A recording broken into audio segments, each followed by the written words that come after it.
Halo sahabat kebenaran, jumpa lagi dengan saya Hasan Karman, host Anda dalam acara Belilah Kebenaran dan Jangan Menjualnya yang kami tayangkan secara live melalui Facebook dengan narasumber kita, Dr. Suhanto Liao. Apa kabar, Dr. Liao? Kabar baik, selalu baik, puji Tuhan. Amin, amin. Sore hari ini kami akan membawakan satu topik yang bagi orang Kristen masih selalu menjadi suatu pembahasan yang tidak selesai-selesai.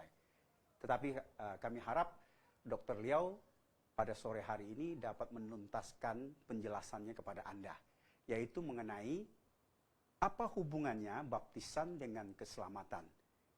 Apakah baptisan itu ada efek terhadap keselamatan? Kira-kira begitu. Nah, Facebook ini ditayangkan setiap hari Minggu dan kita memulai jadwal yang baru yaitu pukul 3 sore. Ya. 3 sore, jadi Anda boleh share Facebook yang akan disiarkan ini, linknya silakan kepada teman-teman. Dan Anda juga bisa berinteraktif, bertanya, komentar melalui Facebook ini, sehingga nanti kami bisa membacanya. Saya ada iPad di sini. Kami akan berusaha menjawab pertanyaan Anda jika itu memungkinkan. Saya kira itu mungkin awal dari pengantar saya. Dan mari kita sekarang menyapa Dr. Suhanto Liao. Apa kabar, Dr. Liao? Tadi sudah ngomong baik ya? Iya. Apakah sudah siap kita membahas soal baptisan dengan keselamatan? Oke. Baik, Ya. waktu selanjutnya saya serahkan kepada Anda. Silakan. Iya. Teman-teman pencinta kebenaran sekalian, mengenai masalah baptisan dan keselamatan ini, memang seperti tadi Pak Hasan Karman berkata bahwa sudah dibahas lama sekali dan nggak selesai-selesai. Dan banyak orang anggap sepele. Sebenarnya ini bukan hal sepele. Banyak orang tanya kepada saya, apa beda sesat dengan salah? Oke. Sesat itu adalah jikalau kesalahan itu mempengaruhi orang nggak masuk surga. Nah, itu sesat. Kalau salah, dia tidak mempengaruhi orang ke surga. Saya kasih contoh, kalau kesalahan pengajaran yang menyangkut keselamatan, kalau salah, itu bisa sesat.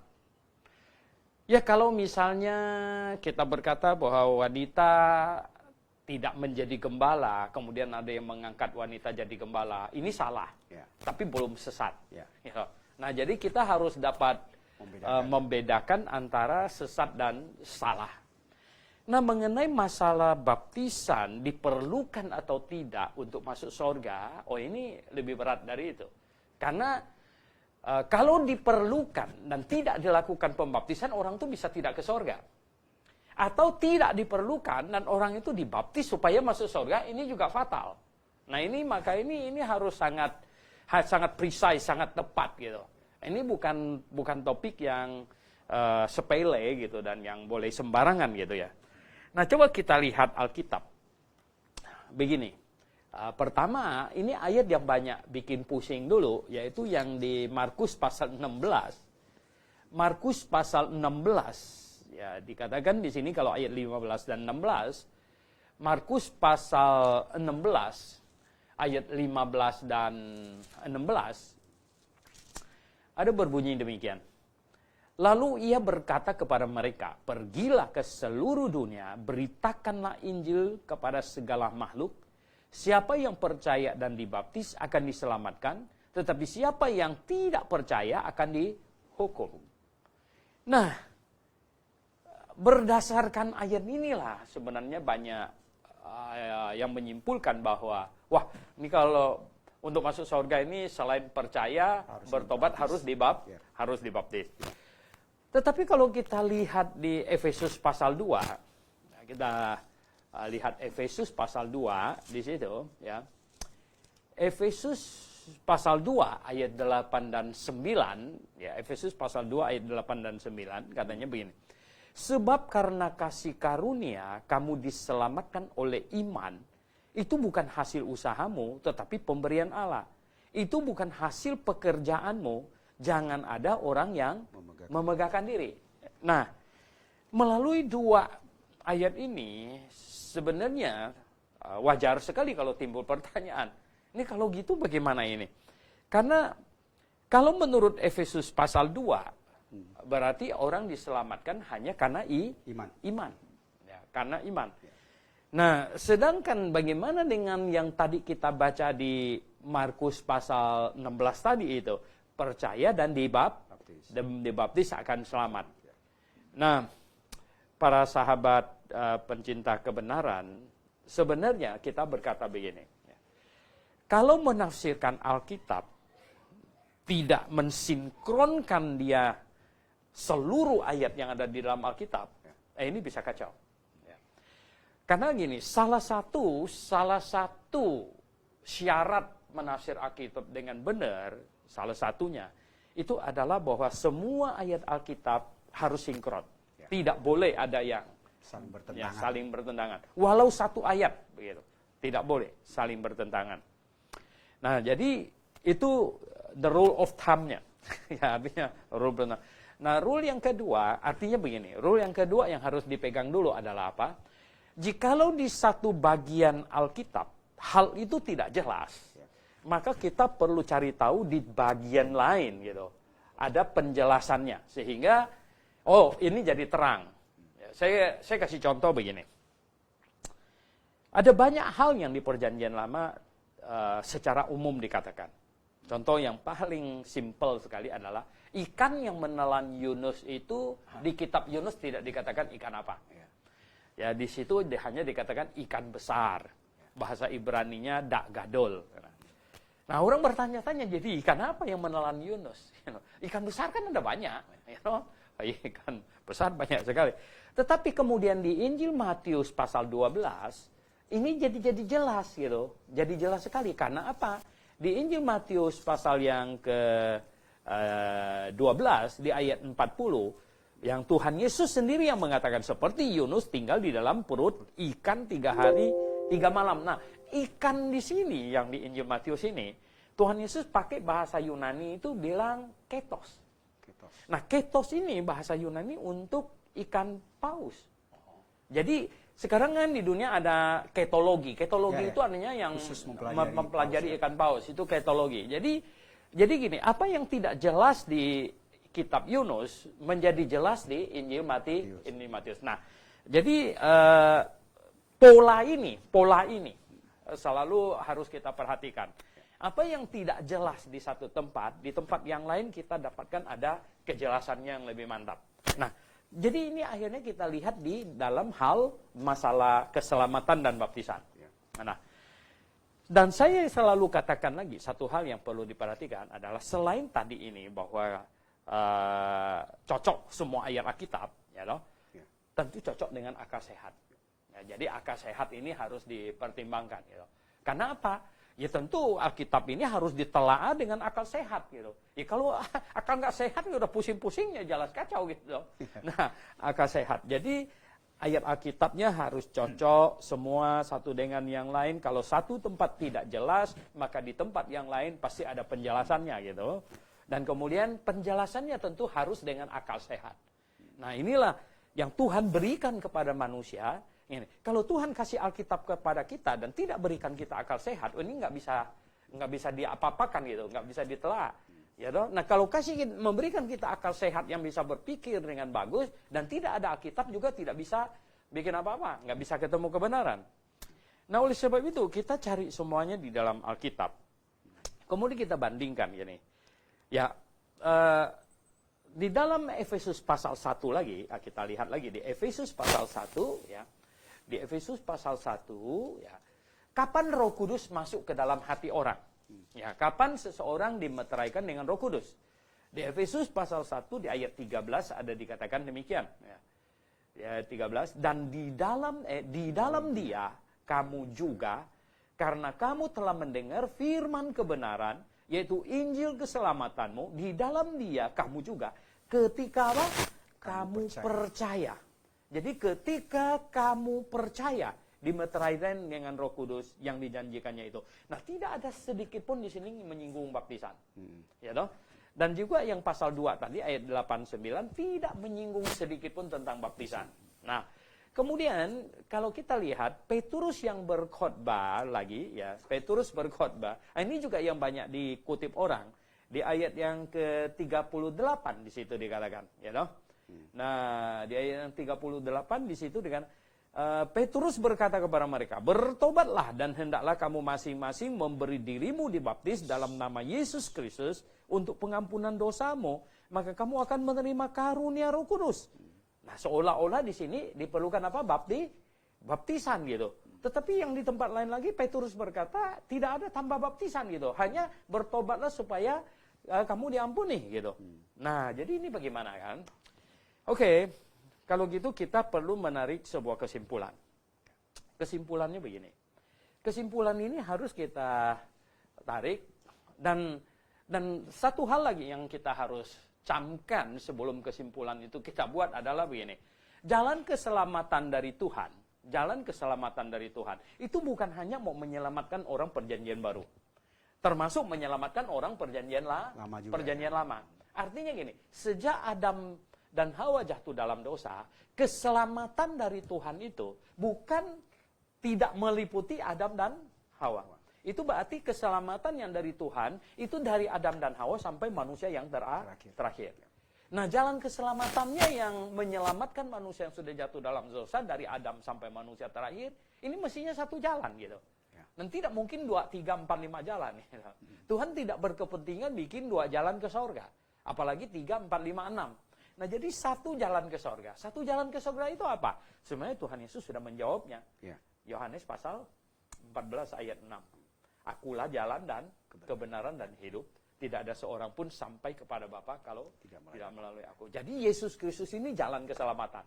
Nah, jalan keselamatan itu bukan perjanjian baru aja loh. Berarti jalan keselamatan termasuk di perjanjian lama juga. Perjanjian lama.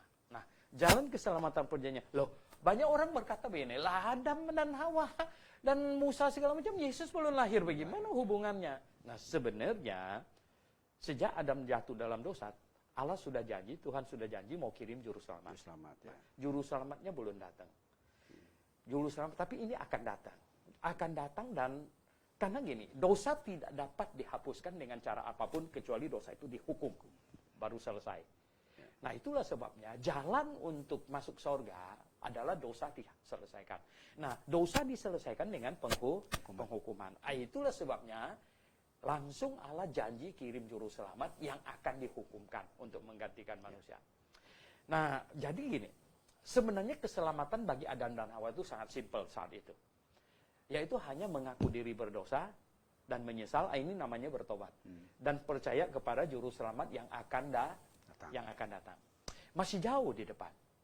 Iman sederhana itu. Iya betul, sesederhana itulah. Jadi mereka hanya, ya udah ngaku saya berdosa kok, saya menyesal kok.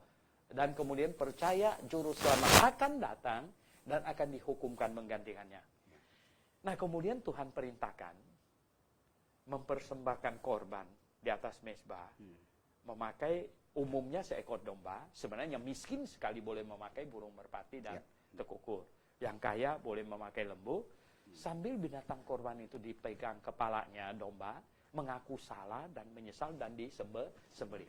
Jadi korban di atas mezbah ini adalah menggambarkan juru selamat yang akan datang, yang akan disalibkan dan akan mati menggantikan manusia yang mengimaninya itu.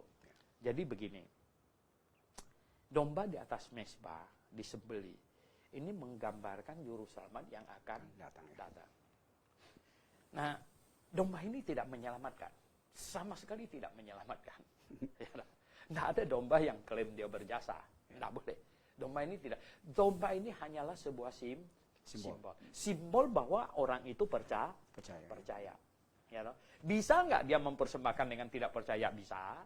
Ya, ikut-ikutan dan lain sebagainya. Bisa. Gitu. Nah, tetapi mereka yang mempersembahkan dengan iman, percaya kepada juru selamat yang akan datang, itulah yang diselamatkan. Oke. Nah, sepanjang berapa ribu tahun berjalan, udah berapa juta domba disembelih. Tapi domba itu tidak bisa klaim dia punya jasa untuk manusia masuk surga. Nah sekarang di perjanjian baru kemudian Tuhan Yesus datang Ya. dan Yohanes Pembaptis menunjuk kepadanya, lihatlah anak domba Allah yang menghapus dosa dunia. Dan Tuhan Yesus bagaikan seekor anak domba yang keluh. Dibawa ke pembantaian, disalibkan di atas kayu salib, menanggung dosa seisi dunia, dari dosa Adam dan Hawa sampai dosa manusia yang terakhir.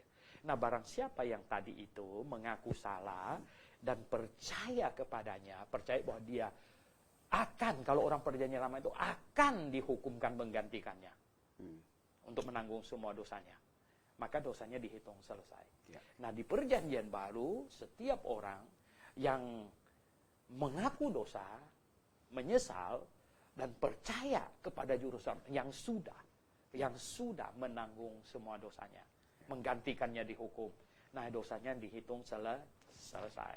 Nah sekarang kita mau masuk masalah baptisan.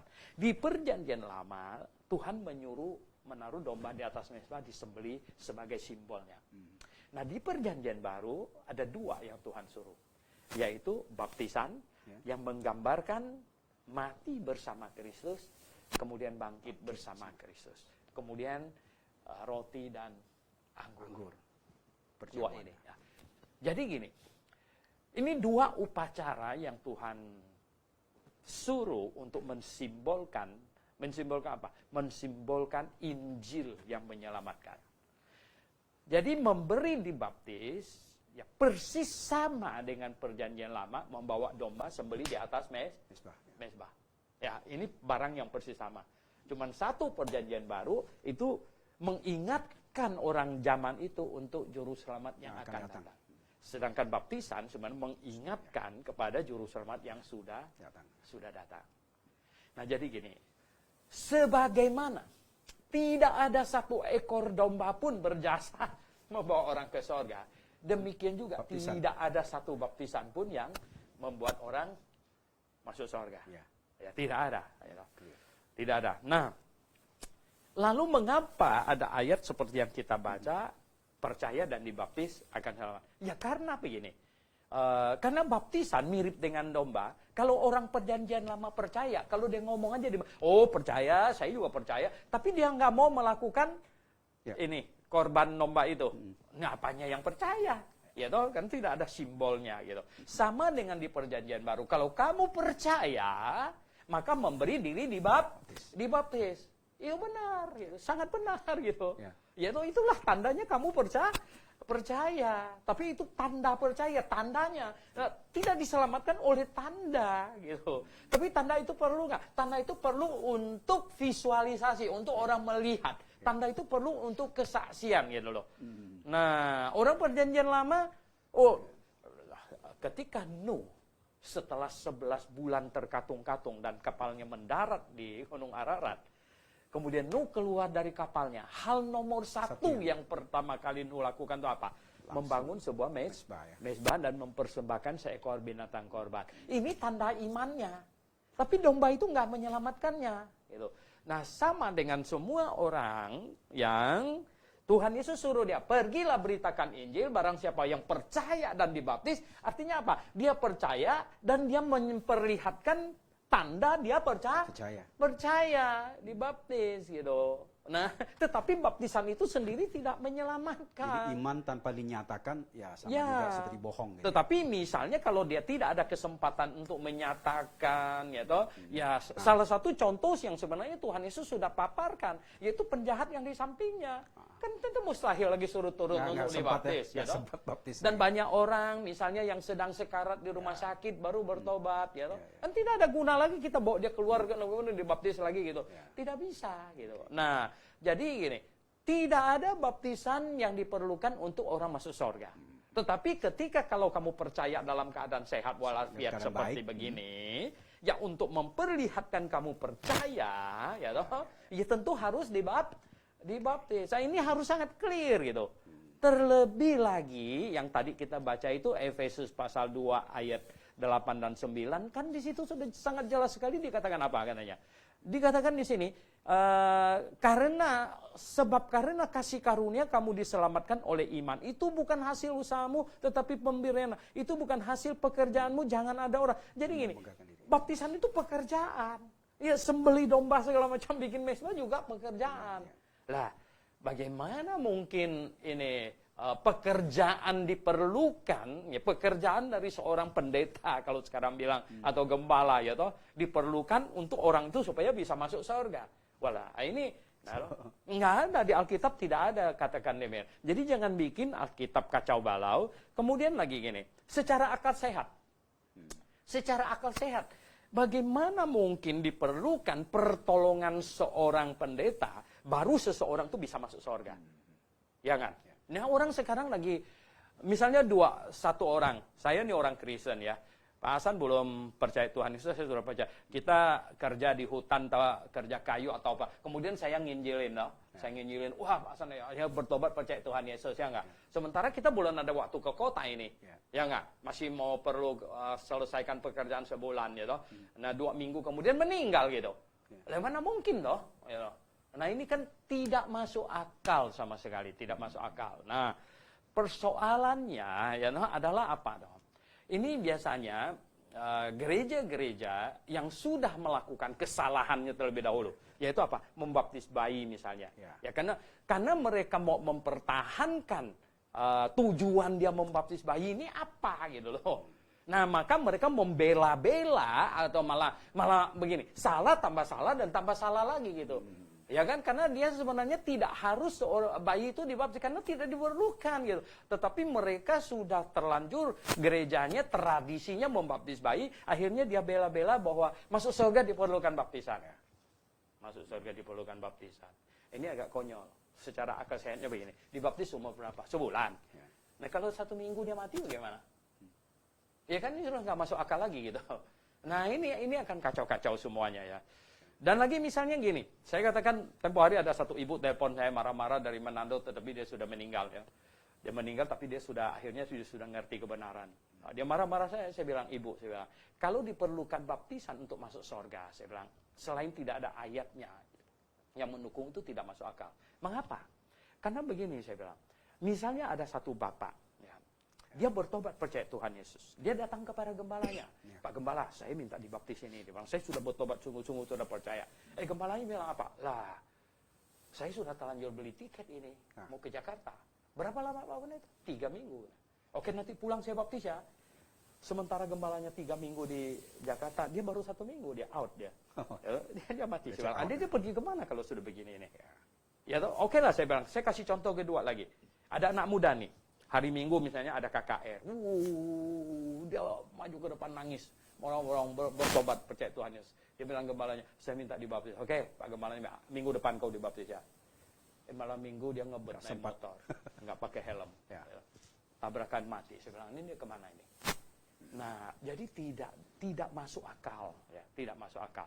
Nah, oleh sebab itu, ya, kita ini adalah kelompok yang selalu ingin menjelaskan Alkitab dengan baik.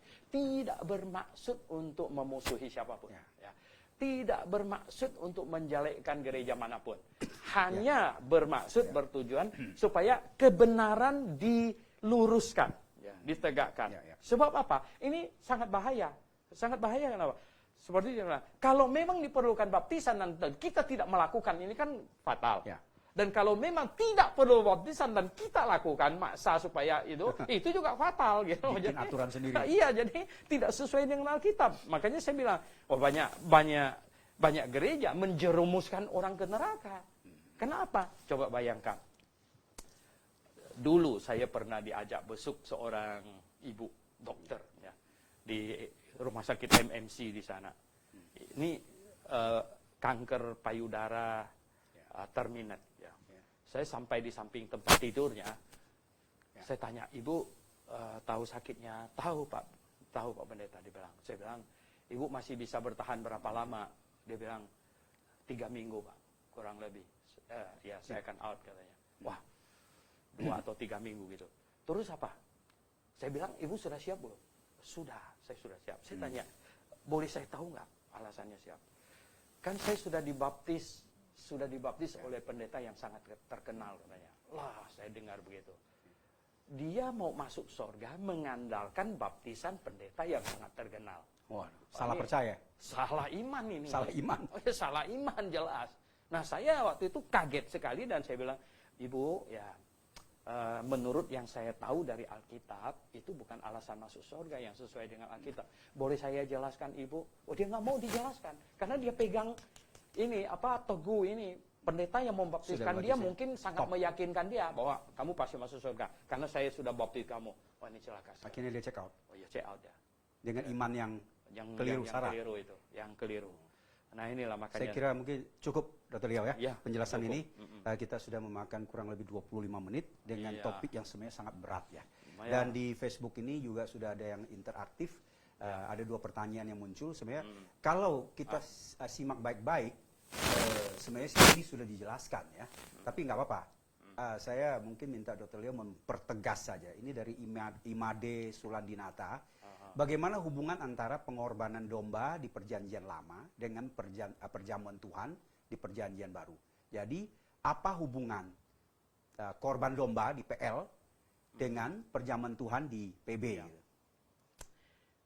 Domba yang di atas mezbah menggambarkan sang juru selamat, ya, menggambarkan sang juru selamat yang dibunuh, ya, dijatuhin hukuman untuk menanggung dosa manusia. Nah, di perjanjian baru Tuhan bilang roti ini dipecah, ya.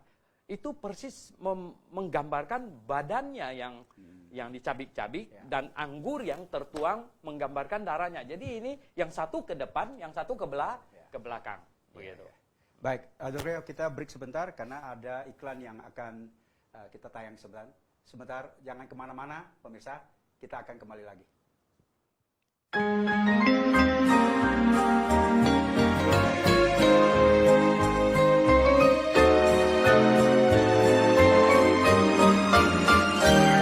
Grafe International Theological Seminary kembali menghadirkan acara-acara spesial di akhir tahun 2019.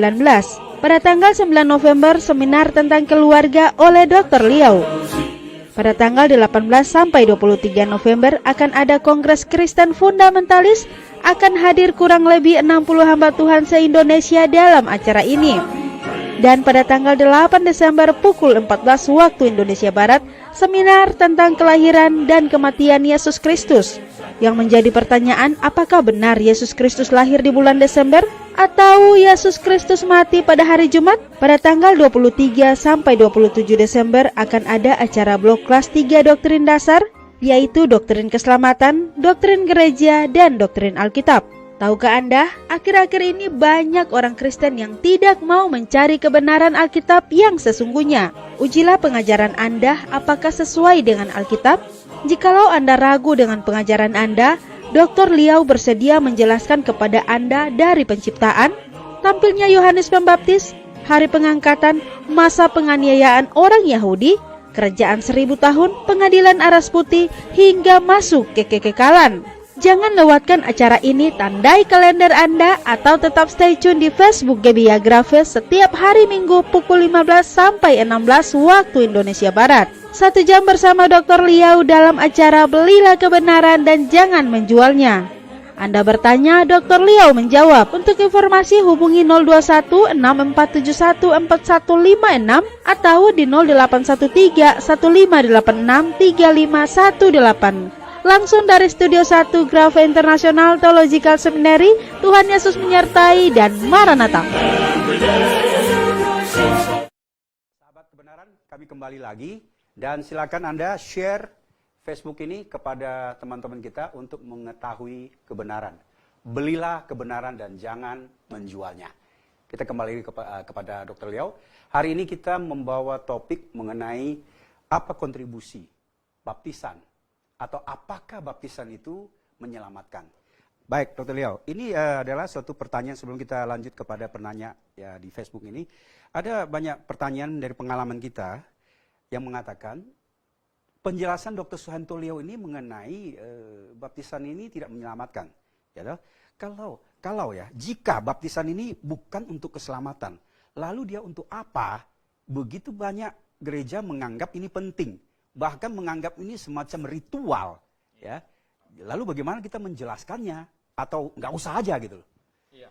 Sebenarnya tercatat dalam sejarah ada kelompok yang namanya Quaker, itu adalah yang tidak membaptis, ya. Bahkan di Indonesia ada denominasi yang saya tahu yang mereka tidak membaptis juga gitu. Nah, tetapi kalau kita membaptis, ya saya sudah membaptis sangat banyak orang, ya. Nah, ditanya kalau gitu dibaptis untuk apa? Saya kembali lagi kepada pemirsa sekalian, ya, bahwa baptisan ini persis fungsinya seperti persembahan domba di atas Mesbah. Ya. Perjanjian lama. Betul. Ya. Menyelamatkan tidak. Tapi disuruh lakukan nggak? Oh iya. Ya, karena apa? Nah, nomor satu, ya, itu karena melalui upacara itu untuk mengekspresikan iman yang di dalam, Ya.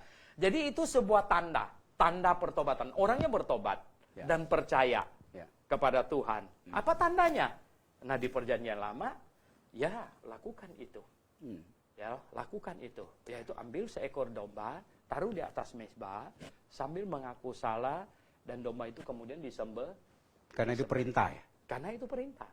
Nah, di perjanjian baru, makanya Tuhan bilang, barang siapa yang percaya dan dibaptis. Artinya orang itu percaya, Saya dulu. kemudian mengekspresikan kepercayaannya melalui baptisan.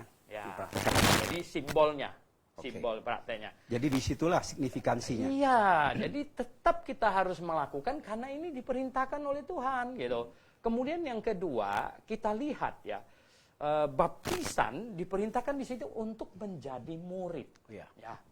Pergilah jadikanlah sekalian bangsamu muridku dan baptisalah mereka. Berarti orang yang mau jadi murid, masuk jadi murid. Tuntutannya nomor satu, orang itu lahir baru, diselamatkan. Kalau belum diselamatkan ya diinjili, bukan jadi murid. Diinjili. Nah, kalau dia sudah diinjili, dia sudah selamat, kemudian jadi murid. Nah, jadi murid tentu untuk jadi murid pertama disuruh, kamu bilang kamu percaya, coba diekspresikan percaya kamu. Ya, artinya dalam bentuk simbolik apa? Ya dibaptis. Berarti baptis sangat penting untuk memperlihatkan hati yang bertobat dan yang percaya, gitu. Dan kemudian Tuhan pakai itu sebagai start awal dari orang yang mau jadi murid, gitu. Nah, atas ini pula kita tahu bahwa kalau begitu bayi nggak mungkin dibaptis, ya karena dia belum bisa jadi murid, toh. Belum ngerti ya. Belum ngerti. Lagi pula mereka yang sedang sakit berat di rumah sakit segala macam, bagaimana mungkin dia bisa jadi murid? Ya mesti tunggu dia sembuh dulu, gitu. Saya kira pertanyaan saya sudah clear, Anda jawab. Dan ini kita lanjut dengan satu pertanyaan lagi, masih seputar di sini ya, di situ ya. Dari ini bapak atau ibu mungkin. Saya tidak tahu ini ibu apa bapak nih. Tantio Prasetya, mungkin bapak ya. Pertanyaan gini, kita orang perjanjian baru bertobat dan percaya sehingga lahir baru, kemudian menyerahkan diri dibaptis. Apakah betul begitu, Pak Suhento? Iya. Terus kemudian bagaimana dengan orang perjanjian lama? Apakah mereka merasakan lahir baru atau hanya bertobat dan percaya juru selamat yang akan datang? Kayaknya sudah clear ini ya. Ya, sebenarnya begini, yang disebut lahir baru ini adalah yang perjanjian baru. Ya. Karena gini, perjanjian lama itu Roh Kudus tidak tinggal menetap di hati. Belum dicurahkan, belum begitu ya. Nah, di perjanjian baru inilah orang, kan Tuhan Yesus bilang dilahirkan kembali ya oleh air dan roh. Nah, air ini banyak orang tidak berani menghubungkannya dengan baptisan. Kita bilang itu pasti.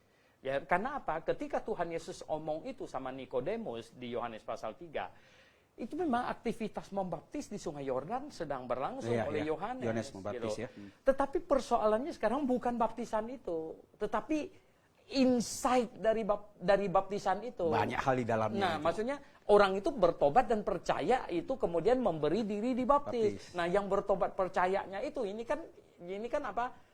Bagian dalamnya, sedangkan dibaptis itu adalah show off keluarnya gitu. Nah, sebenarnya itu, dan kemudian karena roh itu ada apanya? Roh itu artinya itu yang sesuai dengan tadi Efesus pasal 1 ayat 13, Roh Kudus masuk ke dalam hati seseorang. Jadi gini, orang itu bertobat dan percaya, ya, dan diperlihatkan melalui baptisan. Kemudian Roh Kudus masuk ke dalam hati. Inilah lahir baru. Jadi implisit di perjanjian baru ya. Ya. Perjanjian lama Perjanjian lama tidak sebegitu. Perjanjian lama sebenarnya iman mereka lebih simpel. Kenapa tahu nggak? Karena lebih simpel. karena gini, juru selamatnya masih jauh di depan dan nggak tahu siapa. Ya, juru selamatnya janjikan di depan, tidak tahu siapa. Di dalam Alkitab PL hanya bilang, pokoknya dia keturunan Abraham. Ya, kemudian dipersempit, pokoknya dia keturunan Daud. Gitu. Ya. Yang ini keturunan Abraham, Lahir di keturunan mana, Daud, gitu ya? gitu kan masih banyak sekali. Kemudian dikasih tahu dia akan lahir di Bethlehem. Lahir di Bethlehem yang masih ramai ini yang lahir di Bethlehem. Ya. Kemudian dipersempit lagi, yang Yesaya bilang lahirkan oleh perawan, gitu. Dipersempit lagi gitu. Dan seterusnya. Yang dia memasuki Yerusalem menunggang keledai muda, dijual 30 keping perak, segala macam. Herbert Lockyer mendaftar kurang lebih 300 nubuatan perjanjian lama mengenai Mesias. Nah, sebenarnya orang PL itu pokoknya dia begini, pokoknya tahu. Oleh sebab itu ya, ini sedikit penting sekali. Kenapa waktu zaman Tuhan Yesus orang begitu simpel, cuma teriak Yesus, Yesus, anak Daud, anak Tuhan Yesus bilang imannya sudah menyelamatkan. Kok begitu simpel sekali? Sebenarnya dengan mereka berteriak Yesus anak Daud sama dengan sudah percaya dia itu Mesias. Sesuai yang dinubuatkan jauh itu sebelumnya. Dia sudah, tidak usah yang berarti dia sudah terlalu ngerti detail-detail, ya toh. Nah, sedangkan kita ini sekarang beda loh. Ya. Kita ini perjanjian baru, kita ini bukan orang Yahudi. Ya, kalau kita masuk ke sebuah suku, kita menjelaskan Yesus, dia kan bingung-bingung siapa dan lain sebagainya. Nah, ini perlu penjelasan yang jauh-jauh lebih detail. Saya sering umpamakannya lebih pemikiran simpel gini. Orang Yahudi itu sebenarnya mereka seperti sebuah rumah yang sudah pasang instalasinya. Mereka tidak perlu terlalu banyak masalah lagi, cuma dihubungkan dengan PLN, dengan celek gitu sudah nyala. Connect aja. Betul, sudah langsung nyala. Nah, kita ini kan bangsa lain yang belum ada instalatirnya. Di mana dikonekkan ke PLN kan belum nyala nih. Masih perlu kabelnya, bolamnya segala macam. Semuanya belum terpasang ya. Belum terpasang. Baik. Dr. Leo, ini ada satu lagi pertanyaan yang ya tadi kita sudah singgung ya bahwa ada dua perintah di dalam perjanjian baru yang diperintahkan kepada kita, ordinansi untuk dilaksanakan. Nah, ini pertanyaan dari Imade Sulandinata lagi tadi. Selanjutnya, apa kaitannya antara baptisan dengan perjamuan Tuhan? Jadi hubungannya, kaitannya ada nggak dua ordinansi? Ya. Jadi sebenarnya tuh begini ya. Kalau kita dapatkan dari Alkitab bahwa baptisan itu kalau yang dilakukan dengan benar itu cukup satu kali. Ya, cukup satu kali. Ada nggak dibaptis dua kali? Ada. Yaitu di Kisah Rasul pasal 19 ya. Di Kisah Rasul pasal 19 orang-orang yang dibaptis oleh Yohanes ya, ada 12 orang. Belum mengerti soal Roh Kudus itu ya. Sama Paulus dibaptis ulang lagi gitu. Jadi kalau orang yang marah-marah tentang baptisan ulang, dia tuh perlu marah Paulus gitu, bukan marah sama kita. Karena di sini ini orang dibaptis ulang di Kisah Rasul pasal 19 dan Paulus tanya dengan baptisan apa? Mereka tanya dengan baptisan Yohanes. Terus tidak tahu Roh Kudus. Sebenarnya gini loh. Nanti banyak orang salah analisa. Dia pikir baptisan Yohanes lah yang menyebabkan orang itu dibaptis ulang. No. Kenapa? Karena semua rasul dibaptis oleh Yohanes juga gitu. Petrus dibaptis oleh Yohanes nggak disuruh ulang, ya kan? Semua rasul dibaptis oleh Yohanes tidak disuruh ulang. Nah, kenapa 12 orang ini dibaptis Yohanes disuruh ulang? Karena apa? Kelihatannya dibaptis ikut-ikutan. Jadi belum ngerti kebenaran. Ikut-ikutan. Nah, kenapa? Karena ketika Rasul Paulus ngomong soal Roh Kudus, jawab mereka apa? Kami belum pernah dengar tentang Roh Kudus, katanya. Parah ya. Akan tetapi jawab mereka, dia belum. Bahkan kami belum pernah dengar bahwa ada Roh Kudus. Nah, ini something wrong dengan orang ini. Karena Yohanes Pembaptis khotbah tentang Roh Kudus loh. Dia bilang, aku membaptis kalian dengan air dan nanti akan datang dia membaptis dengan roh. Ini orang belum pernah dengar, dia ngantuk tidur di bawah pohon ini orang. Nah, maka itu ada dibaptis ulang gitu ya. Baptis ulang kalau baptisan benar cukup sekali. Dan perjamuan Tuhan itu sebenarnya disuruh dilakukan ulang-ulang. Nah, ulang-ulang tuh begini. Karena tidak di set up ulang berapa repeat time-nya itu, jaraknya, maka ini kesepakatan jemaat saja. Maksudnya gini, kalau terlalu sering nanti jadi kurang hikmat lagi gitu, hikmat lagi, kurang hikmat asal-asalan lagi, aja, asal-asalan aja gitu gitu. Setiap minggu gitu atau tiap kali ada acara kita perjalanan sana. Nah, terlalu lama. Saya pernah di Amerika tuh setahun sekali gitu, cuma Natal aja. Walah gitu tuh lama amat gitu. Nah, di gereja kita bikin 2 bulan sekali. 2 bulan sekali. Ya, jadi itu kesepakatan artinya aja ya. diulang-ulang, itu kesepakatan jemaat aja. Gitu. Karena memang tidak Ya, diperintahkan tidak harus dikatakan harus lama berapa sekali ya. gitu. Baik. Oke. Ya. Sekarang saya lanjut satu hal lagi yang mungkin sangat penting juga, Dr. Liao. Kita tahu bahwa sekarang berkembang begitu banyak denominasi aliran gereja ya. Ya. Dan sudah bukan rahasia, cara mereka membaptis aneh-aneh. Ada banyak cara. Aneh-aneh sih saya tanda kutip lah. Bagi mereka nggak aneh, bagi saya sih aneh. Nah, di Alkitab kita tahu itu hanya diselamkan dalam air ya. Iya. Nah, berapa banyak sih sebenarnya cara atau jenisnya itu yang benar itu? Kalau kita lihat dulu di Roma pasal 6, Ya. ya, Roma pasal 6 tuh begini. Kalau kita baca Roma pasal 6, ya, Roma pasal 6 ayat 3 dan 4, ya.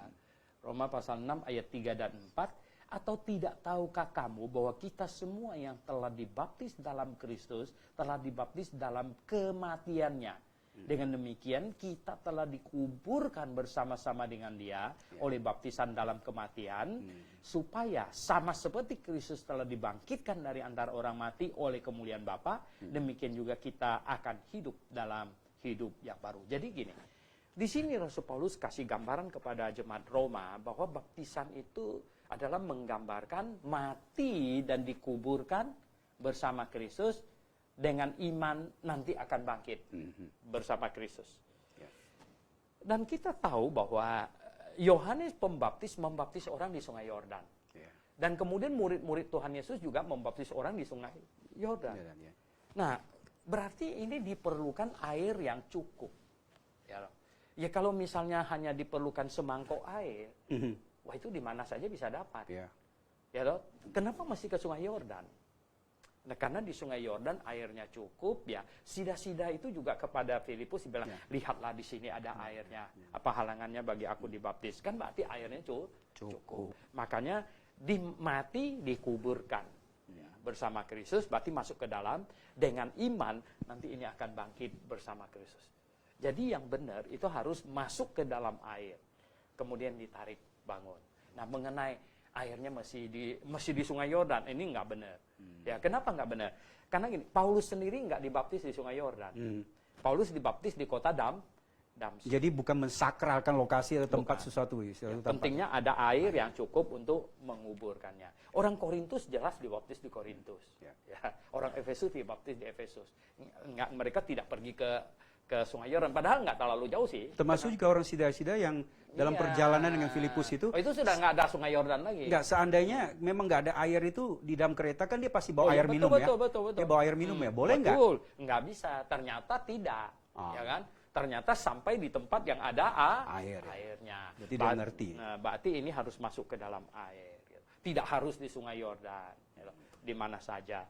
Nah, kemudian ada yang tadi itu macam-macam itu. Waduh. Jenis-jenisnya. Nah, ada yang ditetesin air, jidatnya aja gitu ya. Kibar bendera. Kibar bendera. Gitu. Mantap lagi ya.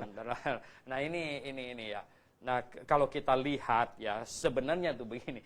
Baru tadi pagi ya, ada di grup WA itu ada teman yang bilang, kita ini back to the Bible. Saya bilang, ini mah cuma slogan doang, gitu. Ya kenapa? Kalau mau back to the Bible, lah kita udah kasih tahu tuh salah, bayi tidak boleh dibaptis misalnya, tapi dia back to the Bible, jalan terus gitu.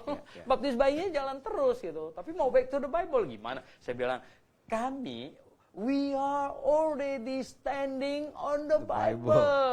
Not mau back to the Bible. Tahun lalu mau back to the Bible. Sekarang mau back to the Bible. Tandanya nggak pernah tiba. Gitu. Kalau kita mau masih apa? Standing on the Bible. Ya. Begitu. Oke. Berarti soal cara jenis itu, yang lain-lain itu bukan pengajaran kitab. Ya. Yang Alkitab ajarkan memang harus masuk ke dalam air. Nggak ada cara lain. Tidak ada cara lain. Kalau modifikasi gitu, boleh nggak? Seperti saya maksud. Ya kita bilang tidak alkitabiah ya. Tidak alkitabiah ya. Tidak sesuai ya. Tidak sesuai dengan yang Alkitab perintahkan gitu. Ya, inovasi sendiri. Ya. Oke. Itu kan yang kibar bendera itu kan didirikan oleh Angkatan Laut Inggris. Ya. Ya, jadi Begitu. konsep kemanusiaan dan latar belakang si pendiri itu yang dimasukkan itu udah nggak benar ya. Dan biasanya gereja yang membaptis bayi itu adalah karena itu gereja negara. Oke. Ya. Jadi state church itu kan kalau orang jadi warga negara kan lahir langsung jadi warga negara. Ya. Oh, Ya. baik. Mengenai ini Dr. Liao, tadi Anda sudah menyinggung soal orang sakit bayi dibaptis itu ya. Nah, saya ingin Anda menajamkan masalah membaptis orang yang sedang terbaring sakit dan bayi yang baru berumur mungkin beberapa minggu ya. Iya. Terus sebenarnya mana yang lebih penting? Membaptis orang yang sedang sakit itu atau bayi itu atau memberitakan Injil yang menyelamatkan dia? Di mana itu? Nah, sekarang begini. Justru kita membaptis bayi atau orang yang sedang sakit itu biasanya dorongan atas konsep yang salah, yang tadi itu, yang bahwa Pemahaman yang salah, ya, ya? pemahaman yang salah, baptis supaya masuk surga. Ini orang hampir mati nih, kita buru-buru ini baptis dia. Jadi konsep yang salah bahwa masuk surga diperlukan baptisan ini mendorong terjadinya baptisan bayi dan baptisan orang yang sedang sakit.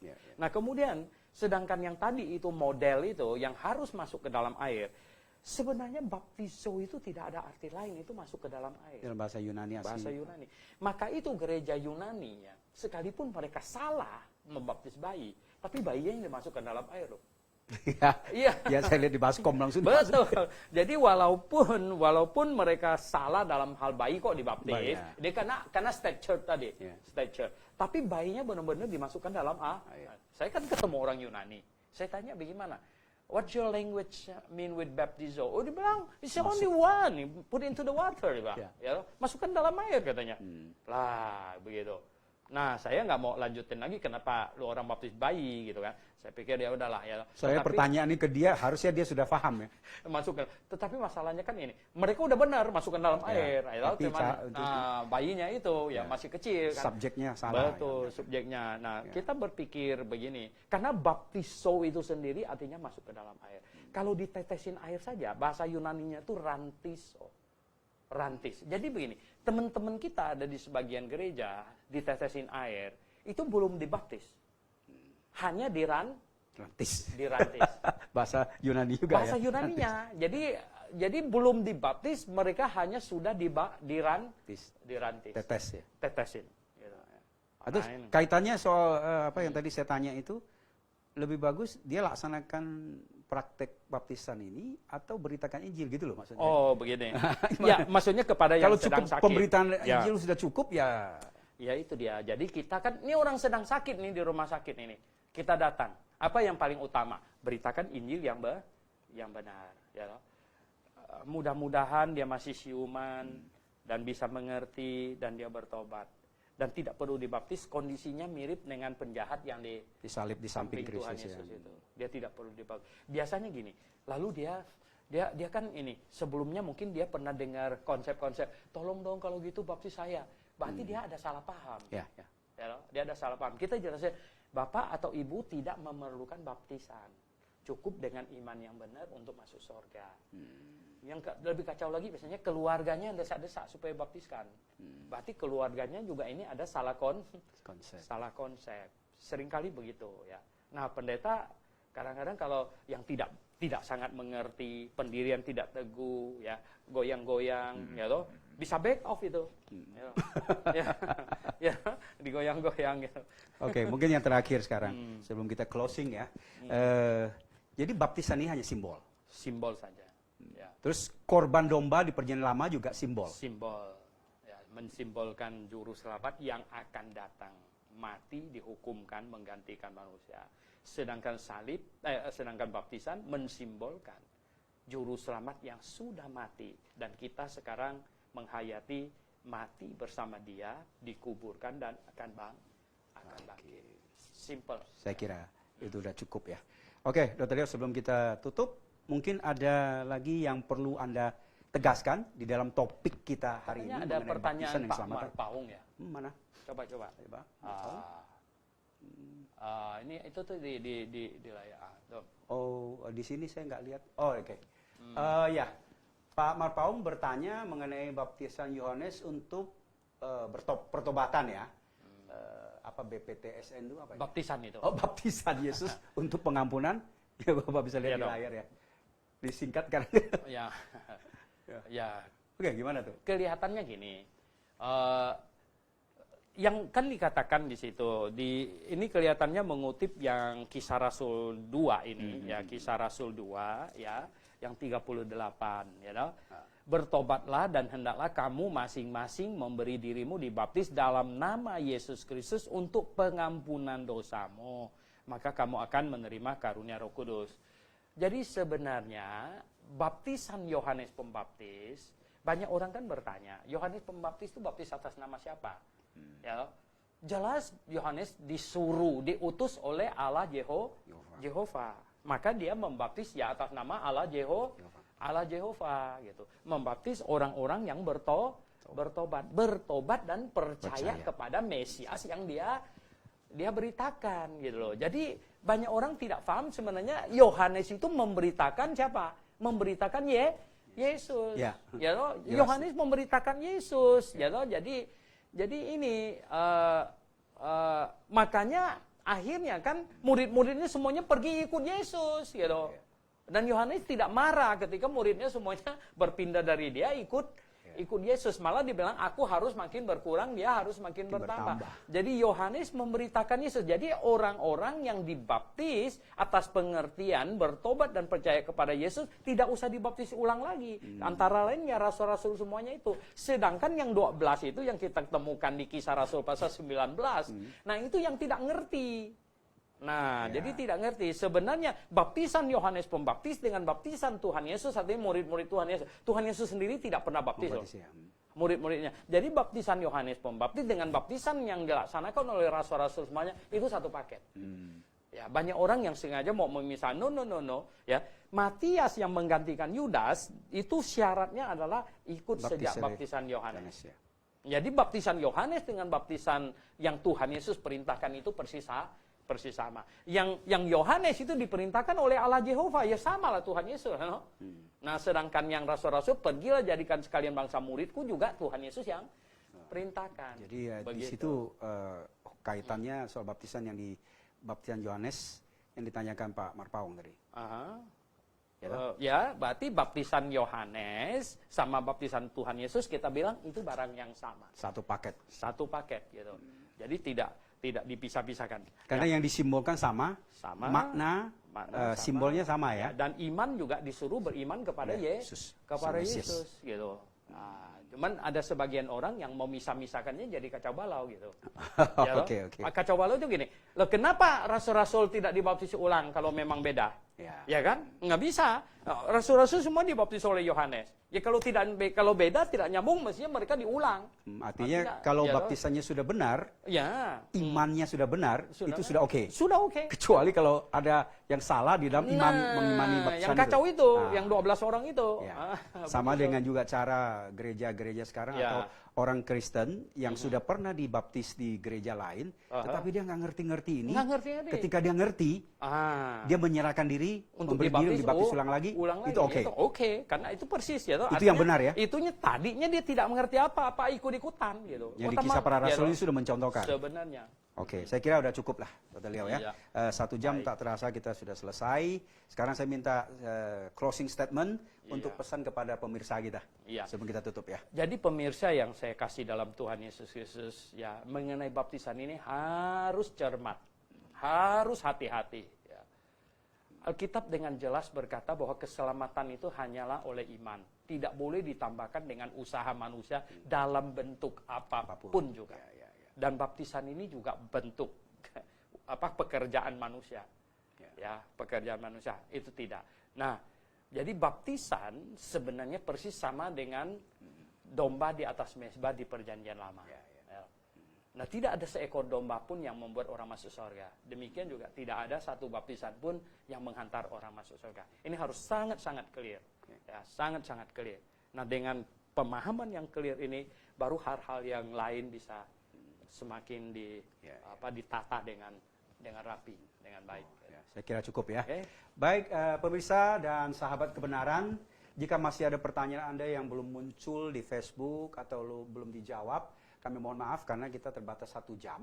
Dan tunggu acara kami setiap hari Minggu pukul 3 sore.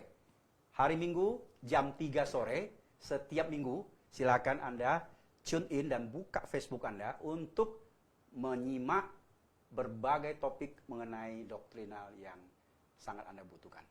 Baik, sampai ketemu. Saya Hasan Karman dan Dr. Liao mengucapkan selamat bertemu. Maranatha. Maranatha.